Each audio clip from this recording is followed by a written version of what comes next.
People, deluded, I'm back again. Now, by now, we're having a bit of fun looking at players of tomorrow and players that potentially, in theory, could provide something to Arsenal.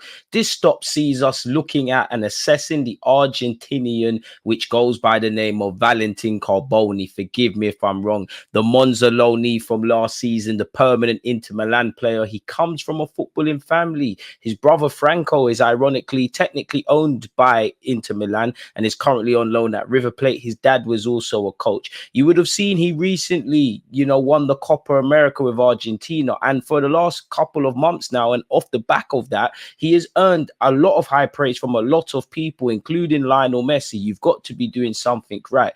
He's previously played for Italy at the youth level. Since then, he's been capped 3 times by Argentina. After initially joining Catania in Italy, he was brought by Inter Milan for around 300,000. And he's been tracked by big clubs since he was a kid, essentially. Liverpool and Juventus, to name a couple. Again, he spent last season at Monza on loan. People, his performances obviously impressed enough to warrant a call up by Lionel Scaloni for the Copa America. He made his Serie A debut for Inter Milan age 17. He's a very good footballer with a bright future. You can never predict the trajectory and whatnot, but I do think he's got all the raw materials and the mentality to have a great future, as Messi said, essentially.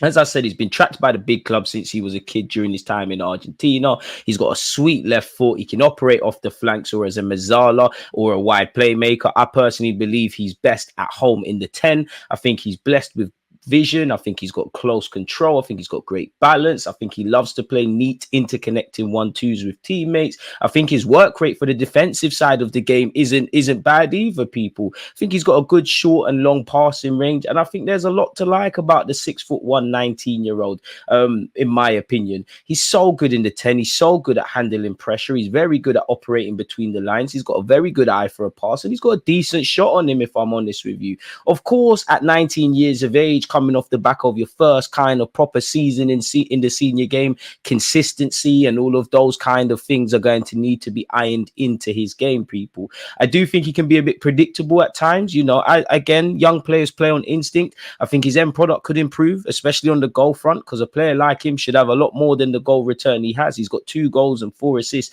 from 32. Stats aren't everything, but he's got the ability to be better. But these are things you would expect of a young man, if I'm honest. I think he's a bit predictable at times. I think at times in the final third, he can play less on instinct and be slightly more calculated, if that makes sense. Of course, being a young Argentine player, and especially the new generation, the upcoming generation, you're always going to get compared to people before you. He's been compared to Correa and Dybala, people. Now, I want to stay away from that, but you're doing stuff that's decent. And of course, on the large part, he is inexperienced, people. He's got 31 appearances in the Serie A for Monza and 5 for Inter Milan. Again, statistically, he's been deployed as an attacking midfielder most of the time. Some, would love another number 10 if something, God forbid, happened to Odegaard, and he could be that man. Now, obviously, he's someone that is in high regards. A quick Google search of his name brings up several clubs interested in him, and it'll be interesting to see just what Inter Milan have planned for him. When you play for a big club, it's almost impossible to break through in that you're a young, talented player. You need to hone your craft. But the big clubs and the managers, there's a lot of pressure, and there's a lot of pressure to deliver immediately, much less for a massive club like Inter Milan. Off the ball is everything in today's day and age, people. If you want to see how a football game is truly played, watch what the players that don't have the ball do. That's where football is won and lost. Obviously, he's young, he's dynamic, he's energetic. He's actually made the most progressive runs per 90 this season across the top 7 leagues, people, which shows that he's doing all right, people, if I'm completely honest. In fact, the most is an exaggeration, but he ranks 3rd, people, which is quite good. Again, that highlights his engine and his willingness to put in a shift, people. Again, I don't want to talk about slide tackles, but if we just ban that under work rate, another metric, he's full for the most slide tackles in such leagues, people, which again highlights his willingness to do the dark arts of the game. Now, I think he's got a brilliant left foot, people. He tends to kind of tailor himself towards the right hand side, as you can see via the heat map.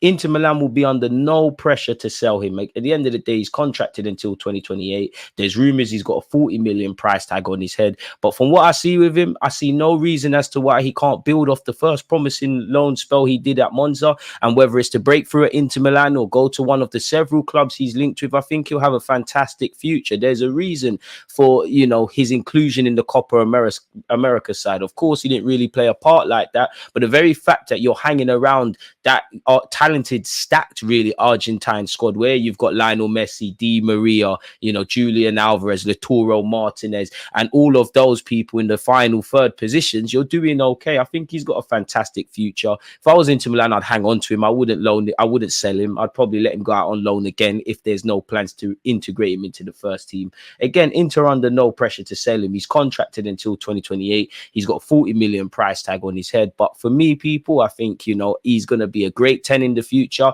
As much as I believe that he can play as a 10, he can play as a wide playmaker, he can play as a mezzala. He's at home everywhere. He's got a wand of a left foot. He's very cultured, and I like the look of him. And he's someone I'll be watching and identifying his talent and his development closely, people. I think he's set for a big future. So if Arsenal were in need for that, which probably isn't our priority, that's probably an avenue I'd look to go down, people. And he's quite versatile, and obviously he would tie into what we're doing at a football club with the young stars of tomorrow, the Sakas, the Salibas, the Martinellis, the Martin Odegaards, the list goes on, such as my football club, soon to be California as well. On that note, though, people, there's nothing more to really add. So yeah, let me know your thoughts. If you know a bit about the player, let me know your thoughts on the vid. If you want a video on another player, let me know, people. Don't forget to like, comment, and subscribe. Most importantly, folks, stay safe, stay blessed. We'll link up again soon. Peace.